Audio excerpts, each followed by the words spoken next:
Como as baleias cantam? Esse era um mistério que, por incrível que pareça, ainda incomodava os cientistas. O canto das baleias foi descoberto há mais de 50 anos, mas o que ainda faltava ser desvendado era como elas faziam isso. Em grande parte, essa pergunta era difícil de ser respondida pela dificuldade de se ter um corpo de baleia em condições de ser estudado. Pesquisadores não podiam simplesmente caçar um animal para analisar sua anatomia. O estudo dependia de encontrar em ambiente natural um cadáver recém-morto, livre de decomposição e fácil de ser transportado até um laboratório. E vamos concordar que isso é quase ganhar na loteria. É fato que alguns animais como morcegos, baleias, golfinhos e até algumas aves possuem um sistema de comunicação e localização de longe muito melhor que o nosso, muito por conta da ecolocalização, um sistema de emissão e recepção de ondas sonoras de alta frequência que, ao mesmo tempo que mapeia o ambiente, também já manda mensagens. Mas quem são realmente baleias e golfinhos, e por que os seus sistemas de comunicação são tão diferentes, já que todos são marinhos e evolutivamente muito próximos? Baleias são mamíferos marinhos da ordem cetácea, que também inclui os golfinhos, os botos e as orcas. Porém, existem duas subordens dentro dos cetáceos, os misticetos e os odontocetos. Os misticetos são cetáceos classificados como baleias verdadeiras ou baleias de barbatanas, como as jubartes, as baleias francas, as baleias azuis. Mas a barbatana que a ordem faz referência não tem a ver com barbatana dorsal, e sim com a barbatana na boca, uma estrutura feita de cerdas que forma uma espécie de escova na maxila do animal, que recebe o nome de barbatana e é utilizada na alimentação. Funciona assim: toda a água que entra na boca delas carrega junto grande quantidade de alimento, geralmente zooplâncton, crio e pequenos peixes. Quando a baleia cospe toda essa água, a barbatana filtra a parte sólida e retém dentro da boca. E esse processo recebe o nome de filtração reversa, já que acontece de dentro para fora. Tanto que o esôfago dessas gigantes é preparado para alimentos pequenos, tendo um calibre também pequeno, impossível de passar um ser humano, por exemplo. Já os odontocetos são cetáceos com dentes, que também possuem baleias no grupo, como as cachalotes, os maiores carnívoros existentes hoje, as baleias piloto, baleias bicudas, golfinhos, orcas e botos. Mas diferente dos misticetos, que se alimentam por filtração, os odontocetos caçam suas presas, o que justifica os dentes na boca. No caso dos odontocetos, e vamos pegar golfinho como exemplo, a comunicação já era algo bem descrito, a ecolocalização, e é um sistema extremamente complexo, envolvendo vários órgãos na cabeça do animal. Tudo começa com a abertura e fechamento da laringe, que permite a passagem do ar para os sacos aéreos conectados ao complexo nasal. Durante a passagem do ar, com a ajuda do ocioide, é gerado um aumento de pressão, o que cria sons parecidos com estalos. Esses estalos são conduzidos pela bursa dorsal e atingem o melão, órgão presente na parte anterior da cabeça, que potencializa essas ondas sonoras e manda elas para o ambiente. Quando refletidas pelo ambiente, essas ondas são captadas novamente pela mandíbula do animal e conduzidas até o tímpano por corpos gordurosos. No tímpano, essas ondas são codificadas em impulsos nervosos e mandadas até o cérebro para que virem imagens. Dessa maneira, eles podem perceber obstáculos, calcular velocidade e até encontrar presas enterradas no substrato, o que é chamado de comportamento de forrageio. Além disso, essas ondas de alta frequência também podem ser usadas para passar informações para outros indivíduos do grupo, sendo utilizadas para defesa, caça, reprodução, enfim, todo um sistema de comunicação indispensável numa sociedade tão organizada. Mas não pense que tudo isso surgiu de uma hora para outra. Todo esse sistema complexo evoluiu junto com a ida do animal até então terrestre para a água. A seleção natural não modificou somente a anatomia externa, mas também a interna, para que eles pudessem sobreviver em grupo no ambiente aquático. E por carregarem com eles a comunicação que já era feita em terra, a aquática se tornou ainda mais especializada. Golfinhos possuem assinaturas vocais específicas, únicas para cada indivíduo, como se fossem impressões digitais, e podem usar sons diferentes para estabelecer laços entre indivíduos do grupo, sinalizando maior ou menor afeição entre eles. Tudo isso com combinações de assobios, estalos, cliques e grunhidos, equivalente ao vocabulário de uma criança de 3 anos.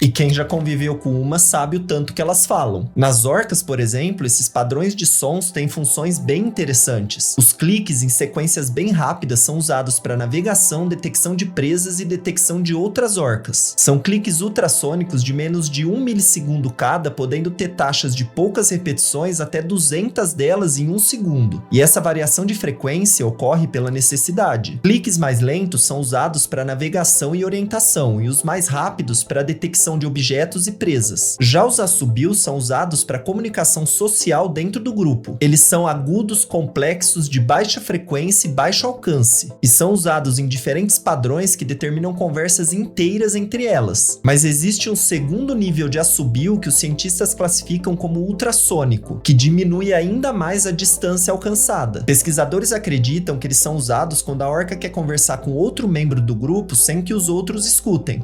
As orcas cochicham entre si. A fofoca rola em todo lugar mesmo, né? E por fim, elas ainda têm as chamadas pulsadas, ondas sonoras de alta intensidade que podem viajar até 10 quilômetros, servindo como meio de comunicação entre clãs diferentes ou entre o grupo e indivíduos que saíram para caçar, por exemplo. São chamadas com menor variação, mais assertivas, com mensagens mais claras e diretas, sem enrolação. E cada clã desenvolve chamadas pulsadas únicas, com variações específicas e próprias, fazendo com que cada um possua um dialeto diferente. E todo esse sistema funciona bem parecido em todos os odontocetos. Óbvio que com detalhes peculiares de cada espécie, mas estrutura geral bem semelhante. Mas e os misticetos, as baleias verdadeiras, as donas do mistério todo? Em 2018, pesquisadores conseguiram 3 corpos de baleias recém-mortos em perfeitas condições para estudo. Eles precisaram de muito tempo de observação e monitoria de grupos para conseguir uma coisa dessas. E os 3 corpos eram de uma jubarte, uma baleia de sei e uma baleia mink. E as análises revelaram algo surpreendente no sistema de emissão de sons desses animais. Foi daí que veio toda a descoberta. Como passam grande parte do tempo submersas e sobem menos vezes para respirar em comparação com outros mamíferos marinhos, as baleias de barbatana possuem uma laringe diferenciada. Nela existem estruturas de cartilagem longas e cilíndricas em formato de U que aumentam a capacidade de inspirar e expirar o ar durante a troca na superfície, e a presença de tampões nasais e orais que impedem a entrada de água dentro do sistema respiratório. Além disso, existem bolsas de ar conectadas a esse sistema, que permite que quando a baleia usa o ar para gerar sons, ele retorne para dentro do sistema respiratório, evitando a perda desnecessária dele. Isso faz com que ela ganhe mais tempo submersa. Só que faltava entender ainda como a musculatura agia nesse sistema, e com os animais já mortos não tinha como avaliar isso. Isso foi gerado um sistema computacional que simulou a aplicação da pressão muscular em cima da caixa vocal. E com isso eles descobriram um sistema totalmente novo. Até então se sabia que os sons gerados eram sempre de alta frequência, o que gerava sempre agilidade na resposta. As ondas de alta frequência retornam mais rápido e com isso geram respostas mais rápidas. Mas em contrapartida não conseguem atingir longas distâncias. Em animais que vivem em grupo, como orcas e golfinhos, isso é extremamente eficiente. Mas em baleias que muitas vezes se deslocam sozinhas, uma comunicação de curta distância não resolvia muito. É aí que entra em ação uma estrutura gordurosa que fica no caminho do ar expelido pelos pulmões. Ela amortece as ondas sonoras e faz com que elas sejam emitidas em baixa frequência. O seu deslocamento fica mais lento, mas ela consegue viajar por quilômetros dentro da água. E além de todo o processo de troca de informações, esse sistema também está intimamente ligado ao processo de reprodução.